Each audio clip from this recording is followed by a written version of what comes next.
Hello. और कैसे हो सभी? मैंने बोला था उस दिन की पिछले वीडियो में कि मैं बहुत जल्द मिल रहा हूँ, ठीक है? तो आज हम लोग आ गए हैं, मिलते हैं, देखते हैं कुछ नया है। ठीक है। और इसमें मैंने बोला था कि 11th और 12th की क्लास देखेंगे, ठीक है? तो इसमें 12th का हम पहला एक टॉपिक ले रहे हैं जिसका नाम है कैश फ्लो स्टेटमेंट। ठीक है, तो आज आप देखते हैं और इसको समझते हैं कि ये कैश फ्लो स्टेटमेंट क्या होता है और इसके बारे में डिटेल इंफॉर्मेशन लेते हैं। कैश फ्लो स्टेटमेंट लिखें कि it is a statement which shows the flow of cash and cash equivalent in the business. Cash flow statement का मतलब क्या होता है कि बिजनेस में कितना कैश का इनफ्लो यानी कि कैश कितना आ रहा है और कितना कैश जा रहा है। ठीक है। और इसी चीज को अगर हम एक स्टेटमेंट के फॉर्म में दिखाते हैं ना, यानी कि जहां पे सारे उसके रिकॉर्ड्स रखा जाता है, तो उसी स्टेटमेंट को क्या बोलते हैं? Cash flow statement. ठीक है। It is a statement which shows the flow of cash and cash equivalents in the business. ठीक है। यहां पे एक वर्ड आया है flow, cash and cash equivalent. Flow का मतलब क्या होता है कि कैश का बिजनेस में आना जाना, यानी कि डे बाय डे एक्टिविटीज में जो कैश यूज होते रहता है उसी को फ्लो बोलते हैं। अब ये फ्लो दो तरह के हो सकते हैं, इनफ्लो, आउटफ्लो। अगर बिजनेस में बाहरी रिसोर्स से कैश आ रहा है या हमारा जो रेगुलर के ट्रांजेक्शन है उससे बिजनेस में कैश आ रहा है, वो हमारे लिए इनफ्लो है। और अगर ट्रांजेक्शन के टाइम पे अगर हमें पे करना होता है या कैश बिजनेस से बाहर जाता है तो वो हमारे लिए आउटफ्लो है। तो cash flow of cash, inflow, outflow. ठीक है। फ्लो ऑफ कैश कितने होंगे? दो, इनफ्लो एंड आउटफ्लो। अगर ये देखें तो ऑफ क्या चीज का?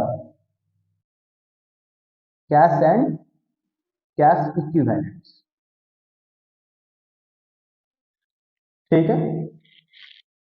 चलो, कैश तो हम लोगों को पता है कि कैश क्या होता है, तो ऑलरेडी जो हम यूज करते हैं कैश इन हैंड बिजनेस में जो होता है वो तो कैश है। यहाँ पे एक वर्ड है कि कैश इक्विवेलेंट क्या होता है। मेन तो वो है, वो देखना है कि कैश इक्विवेलेंट क्या होता है। तो कैश इक्विवेलेंट में देखते हैं,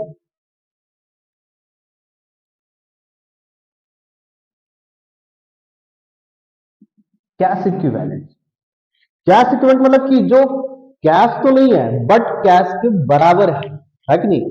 यानी जो बिजनेस में जो काम कैश कर सकता है वही काम दूसरा जो हम यूज करेंगे कैश के बदले वो भी सेम काम करेगा। ठीक है। तो कैश इक्विवेलेंट कैश नहीं है बट कैश की तरफ वर्क करेगा। ठीक है। जैसे देखते हैं इसमें क्या सब आता है। बैंक डिपॉजिट या बैंक बैलेंस,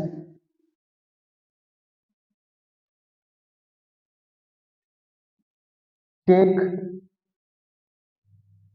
ठीक है। अगर कोई ड्राफ्ट है तो ड्राफ्ट, कोई बिल है तो बिल आ जाएगा, बिल ऑफ एक्सचेंज जिसको हम बोलते हैं। ठीक है। तो ये सब क्या है? Cash equivalent. ठीक है। तो अभी हमने देखा कि कैश फ्लो स्टेटमेंट में कि cash flow statement flow of cash and cash equivalent. Cash in hand already पता है, कैश इक्विवेलेंट में क्या सब आएगा? तो बैंक बैलेंस हो गया, चेक हो गया, ड्राफ्ट हो गया, अगर कोई बिल ऑफ एक्सचेंज है तो वो आ गया। और फ्लो ऑफ कैश में देखिए inflow, outflow of cash and equivalent. ठीक है। चलो अब हम लोग इसमें देखेंगे थोड़ा कि मीनिंग के बाद कि स्टेटमेंट, ये स्टेटमेंट वैसे भी एक्चुअली पता होगा पहले कि फाइनेंशियल स्टेटमेंट दो तरह के होते हैं, ऑलरेडी सबको पहले भी पता होगा। एक होता है इनकम स्टेटमेंट, एक होता है पोजीशन स्टेटमेंट। ठीक है। तो ये जो कैश फ्लो स्टेटमेंट है ना, ये भी एक रिकॉर्ड रखने के लिए बिजनेस में कि पूरे ईयर में जितने भी एक साल के अकाउंटिंग ईयर में हम जितना भी ट्रांजेक्शन करके आते हैं उसमें कैश का कितना इनफ्लो हो रहा है और कितना आउटफ्लो हो रहा है, इसका एक रिकॉर्ड रखना होता है। ठीक है। चलो अब हम लोग देखेंगे इसमें नेक्स्ट। आज हम लोग नेक्स्ट देखते हैं इसमें कैश फ्लो स्टेटमेंट बनाने के मेथड क्या है। ठीक है। तो यहां लिखे हैं कि methods for preparing cash flow statement. ठीक है। कि कैश फ्लो स्टेटमेंट बनाने के मेथड्स क्या है। तो मेथड हमारे पास दो है, कौन कौन सा, एक है डायरेक्ट मेथड और एक है इनडायरेक्ट मेथड, ठीक है। बट एक चीज जानना है कि 12th में ना डायरेक्ट मेथड नहीं दिया होगा, ठीक है, सिलेबस से, हाँ बिल्कुल सिलेबस से इसको हटाइए, तो ये हमें पढ़ना नहीं है, सिर्फ पढ़ना कौन सा है, इनडायरेक्ट मेथड। ये तो और आसान हो गया कि डायरेक्ट मेथड अगर होता और दोनों मेथड तो थोड़ा सा ये कॉम्प्लिकेटेड हो जाता, बट हमारे पास एक ही मेथड दिया हुआ तो वो आसान है, बहुत इजी भी है। मैं तो पहले भी बोला, हमेशा बोलता हूँ बच्चों को कि ये तो समझो कि गिफ्ट है, फ्री में है ये चैप्टर सब। कैश फ्लो हो गए, रेशियो हो गए, और एक common size and comparative statement, ये सब तो गिफ्ट है, ठीक है। इसको थोड़ा सा भी अच्छे से अगर पढ़ लो, बिंदास, कोई नहीं रोक सकता है, फुल मार्क्स, है कि नहीं। तो आज अगर देखते हैं कि मेथड हमारे पास कितने हो गए, दो, डायरेक्ट इंडायरेक्ट, बट पढ़ना कौन सा है, इसको नहीं पढ़ना है, इसको पढ़ना है इनडायरेक्ट मेथड को पढ़ना है, ठीक है। चलो देखो, होता क्या है कि मेथड देखेंगे, कैश फ्लो स्टेटमेंट देखेंगे, लेकिन कैश फ्लो स्टेटमेंट में लिखेंगे क्या, है ना, कैश फ्लो स्टेटमेंट में लिखेंगे क्या। तो मेन तो ये है कि उसमें आएगा क्या, उसमें लिखेंगे क्या। तो बिजनेस में क्या होता है ना कि रेगुलर बहुत सारे एक्टिविटीज परफॉर्म होता है, ठीक है। उसी एक्टिविटीज को हमें रिकॉर्ड करना है, और खास करके जिस एक्टिविटीज में कैश का फ्लो हो रहा हो, चाहे वो इनफ्लो हो या आउटफ्लो हो, ठीक है। तो जहां पे भी हम ये देखेंगे बिंदास उसको इसमें रिकॉर्ड करेंगे, ठीक है। तो इसका मतलब ये हुआ कि कैश फ्लो स्टेटमेंट के अंदर जो रेगुलर एक्टिविटीज होता है या जो भी बिजनेस में एक्टिविटीज परफॉर्म होता है, हम उसको रिकॉर्ड करते हैं, ठीक है। इसलिए मैंने नेक्स्ट लिखा हुआ है कि cash flow consist of three activities. Cash flow में कितने एक्टिविटीज आते हैं, थ्री, ठीक है। वो कौन कौन सी एक्टिविटीज है, जरा वो थोड़ा सा देखिए जरा, इसको प्रॉपर लिखेंगे, कोई टेंशन नहीं है, बट एक बार इसको देख लेते हैं शॉर्ट में। पहला है हमारे पास ऑपरेटिंग एक्टिविटीज, ऑपरेटिंग एक्टिविटीज।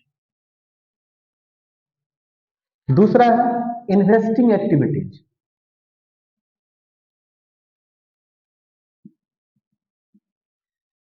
और नेक्स्ट है फाइनेंसिंग एक्टिविटीज,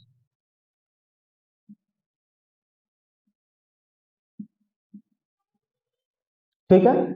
इस सब को हम लोग लिखेंगे, प्रॉपर लिखेंगे, साथ में एग्जांपल भी देखेंगे कि क्या सब आता है इसमें, किस चीज चीजों से बना हुआ है ये सब। तो पहला लिखे हैं ऑपरेटिंग एक्टिविटीज, दूसरा है हमारा इन्वेस्टिंग एक्टिविटीज, और तीसरा है हमारा फाइनेंसिंग एक्टिविटीज, ठीक है। देखो ऑपरेटिंग एक्टिविटी नाम से ही मालूम चल रहा है कि बिजनेस के ऑपरेशन से रिलेटेड होगा, बिजनेस के डे बाय डे या रेगुलर के एक्टिविटीज से होगा रिलेटेड, या फिर बिजनेस को मेंटेन करने से रिलेटेड होगा। तो ऑपरेटिंग एक्टिविटीज में वो सारे ट्रांजेक्शन्स लिखेंगे जो रेगुलर किया जाता हो या जो जिससे बिजनेस का ऑपरेशन मेंटेन। नेक्स्ट है इन्वेस्टिंग एक्टिविटीज, नाम से क्लियर हो रहा है इन्वेस्टिंग, इन्वेस्टिंग का मतलब या तो हम एसेट्स खरीदेंगे या फिर कैश के रूप में, शेयर के रूप में कहीं पे भी हम कुछ बाय करेंगे, है ना। अगर शेयर में हम इन्वेस्ट करते हैं, वहां पे बोलते हैं कि चलो एसेट्स खरीद लिए, गोल्ड खरीद लिए, इसमें इन्वेस्ट कर दिए, या फिर बिजनेस के लिए कोई एसेट्स खरीद के लाए, ठीक है। तो इस सब में अगर हम कैश का फ्लो रखते हैं तो वो किस में आता है, इन्वेस्टिंग एक्टिविटीज, ठीक है।